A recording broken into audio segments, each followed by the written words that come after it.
La nuit commence à tomber. Les mouvements de cavalerie et la portée de l'artillerie seront réduits. Morand poursuit les grenadiers russes dans leur retraite. Friant voit plusieurs opportunités devant lui. Il peut appuyer Morand contre les grenadiers, prendre la redoute qui n'a plus de munitions et assaillir les cuirassiers épuisés. Compan veut en finir avec la 27e division russe. Jacquinot sera en appui à Friant. Bordesoul entend les renforts russes arriver du nord-est. Il doit se replier et couvrir le flanc gauche français. Les derniers renforts français doivent arriver à cette heure.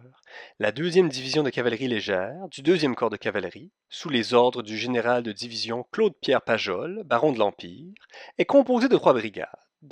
La 7e, commandée par le colonel Désirat, la 8e par le général de brigade André Burthe, baron de l'Empire, et la 16e par le général de brigade Jacques Gervais-Subervie, baron de l'Empire. Князь Петр Иванович Багратион, генерал инфантерии, наконец-то прибывает с северо-востока. Его сопровождают генерал-майор граф Эммануил Францевич Сен-Санс и генерал-лейтенант Д.В. Голицын. Их сопровождает 3-й казачий отряд Буга.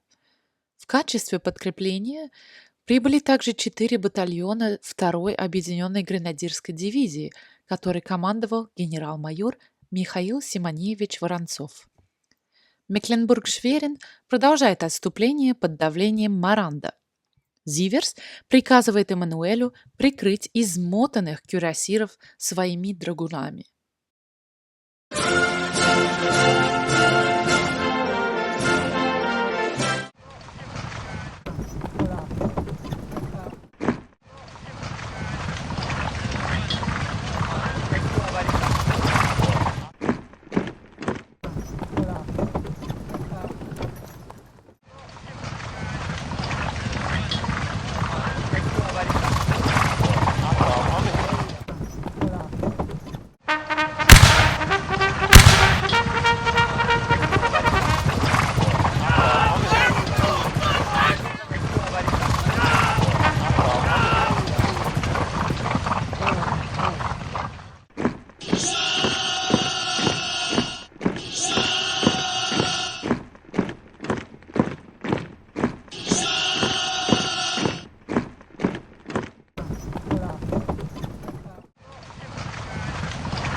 Moran veut garder la pression sur les grenadiers russes, mais il s'inquiète de la menace que posent les renforts russes sur sa gauche. Bordesoul poursuivra justement son mouvement rétrograde pour couvrir le flanc gauche de Moran. Friant tentera à nouveau de prendre la redoute. Il sera appuyé par Piré qui couvrira son flanc droit. La blessure au bras de Compan laisse la 5e division sans commandement pour le reste de la bataille. Krasinski hésite entre asséner le coup de grâce à la 27e division russe et supporter Friant dans la prise de la redoute. Nienwiski poussera vers le nord pour éventuellement soutenir Bordesoul. Pajol s'assurera que toute la 2e division de cavalerie légère traverse la Kalotcha en bon ordre. Прибыв на место, Багратион увидел всю серьезность ситуации. У артиллерийских батарей не осталось боеприпасов, и редут был очень уязвим. Более того, вскоре он узнал, что Неверовский был убит пушечным ядром, оставив 27-ю дивизию без командования. Поэтому князь приказал Воронцову вести собранных гренадеров к редуту. Голицын предпримет диверсию справа от русских с 3-м казачьим отрядом Буга. Мекленбург-Шверин получил приказ сосредоточить свои усилия на редуте, удерживая 1-ю французскую дивизию на расстоянии. Дука, под командованием которого всего было 2 полка кюрасиров, был вынужден отступить, чтобы прикрыть дезорганизованные и разгромленные полки.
Rassuré sur la sécurité de son flanc gauche, Morand veut déborder les grenadiers russes sur leur droite.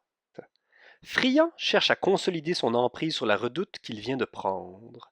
Il sera épaulé par Girardin, qui prendra à droite la relève des régiments épuisés de Pirée. Krasinski pense qu'il peut laisser quelques bataillons en finir avec la 27e division russe et pousser avec le reste de sa division polonaise en appui à Friant. Pajol donne l'ordre à ses 3 brigades de cavalerie légère de poursuivre vers le cœur du champ de bataille. Багратион не счел целесообразным послать адъютанта для принятия командования 27-й дивизии. Он предпочел оставить всех офицеров при себе, чтобы сплотить войска и вновь захватить редут. Мекленбург-Шверину приказано не допустить продвижения 1-й и 2-й французских дивизий вокруг редута. Его правый фланг будет прикрыт Панчулидзевым с его драгунами и Галациным с его казаками. Задача захвата редута выпала на долю Воронцова и его гренадеров.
République